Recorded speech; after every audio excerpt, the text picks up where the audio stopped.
मेरे चैनल से जुड़ने के लिए सब्सक्राइब ऑप्शन पर क्लिक कीजिए और आप चाहते हैं मेरी वीडियो अपलोड होते ही आपके पास मैसेज आ जाए तो बेल आइकॉन को भी ऑन कर दीजिए। जय श्री राधे, जय श्री कृष्ण। करवा चौथ व्रत कथा। बहुत समय पहले की बात है। एक साहूकार के 7 बेटे और उनकी एक बहन करवा थी। सभी 7 भाई अपनी बहन से बहुत प्यार करते थे, यहाँ तक कि वे पहले उसे खाना खिलाते और बाद में स्वयं खाते थे। एक बार उनकी बहन ससुराल से मायके आई हुई थी। शाम को भाई जब अपना व्यापार व्यवसाय बंद कर घर आए तो देखा उनकी बहन बहुत व्याकुल थी। सभी भाई खाना खाने बैठे और अपनी बहन से भी खाने का आग्रह करने लगे, लेकिन बहन ने बताया कि उसका आज करवा चौथ का निर्जल व्रत है और वह खाना सिर्फ चंद्रमा को देखकर उसे अर्घ देकर ही खा सकती है। चूँकि चंद्रमा अभी तक नहीं निकला है, इसलिए वह भूख प्यास से व्याकुल हो उठी है। सबसे छोटे भाई को अपनी बहन की हालत देखी नहीं जाती और वह दूर पीपल के पेड़ पर एक दीपक जलाकर चलनी की ओट में रख देता है। दूर से देखने पर वह ऐसा प्रतीत होता है कि जैसे चतुर्थी का चांद उदित हो रहा हो। इसके बाद भाई अपनी बहन को बताता है कि चांद निकल आया है, तुम उसे अर्घ देने के बाद भोजन कर सकती हो।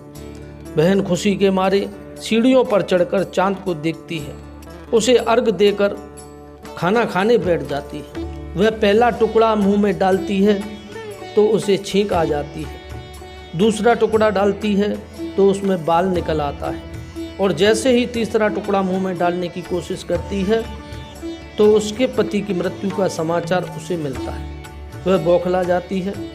उसकी भाभी उसे सच्चाई से अवगत कराती है कि उसके साथ ऐसा क्यों हुआ। करवा चौथ का व्रत गलत तरीके से टूटने के कारण देवता उससे नाराज हो गए हैं और उन्होंने ऐसा किया है। सच्चाई जानने के बाद करवा निश्चय करती है कि वह अपने पति का अंतिम संस्कार नहीं होने देगी और अपने सतीत्व से उन्हें पुनर्जीवन दिलाकर ही रहेगी। वह पूरे 1 साल तक अपने पति के शव के पास बैठी रहती है। उसके ऊपर उगने वाली सुई नुमा घास को वह एकत्रित करती जाती है। 1 साल बाद फिर करवा चौथ का दिन आता है। उसकी सभी भाभियाँ करवा चौथ का व्रत रखती हैं।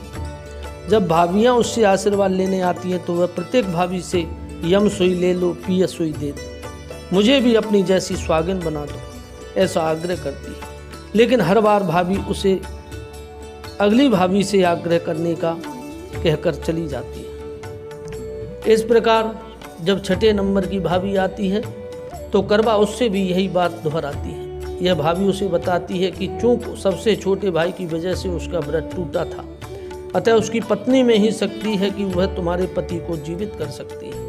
इसलिए जब वह आए तो तुम उसे पकड़ लेना और जब तक वह तुम्हारे पति को जीवित ना कर दे उसे नहीं छोड़ना। ऐसा कहकर वह चली जाती है। सबसे अंत में छोटी भाभी आती है। करवा उनसे भी सुहागिन बनने का आग्रह करती है। करवा भाभी को पकड़ लेती है और कहती है, तब तक नहीं छोड़ूंगी जब तक तुम मेरे पति को जीवित नहीं कर देती। उसकी तपस्या को देख छोटी भाभी प्रसन्न हो जाती है। उसी समय चौथ माता प्रकट हो जाती हैं और अपनी छोटी उंगली चीरकर उसमें से अमृत उसके पति के मुंह में डाल देती है। करवा का पति तुरंत श्री गणेश कहता हुआ उठ बैठता है। इस प्रकार प्रभु कृपा से उसकी छोटी भाभी के माध्यम से करवा को अपना सुहाग वापस मिल जाता है।